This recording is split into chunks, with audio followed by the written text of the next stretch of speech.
আপনার ছেলে সন্তান আমি পৃথিবীতে বাঁচায় রাখি নাই। ছেলে সন্তান বাঁচায় রাখলে দুই দিক থেকে সমস্যা।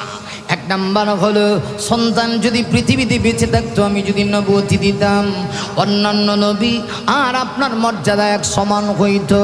নবী গো, আপনার শান আপনার মান অন্যান্য নবীর সঙ্গে নয়, বরং সকল নবীর চাইতে আপনার সম্মান মর্যাদা বেশি। দুই নাম্বার হলো, সন্তান যদি বাঁচায় রাখতাম, নবুয়ত না দিলেও কিছু মানুষ আপনার সন্তানগুলোকে জোরে ধইরা নবী বানাইতো। আল্লাহ কয়, নবী গো, আমি আল্লাহ এত সম্মান এত ইজ্জত আপনাকে দিয়েছি, এই জন্য আপনার মেয়ে সন্তান বাঁচিয়ে রেখে আপনার ছেলে সন্তানকে ছোট্ট অবস্থায় আমি আল্লাহ নাবালেগ অবস্থায় আমি আল্লাহ তাদেরকে মৃত্যু দিয়েছি।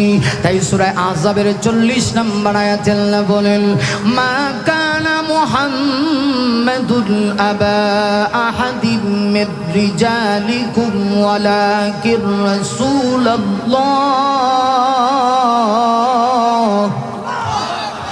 ولكن رسول الله وخاتم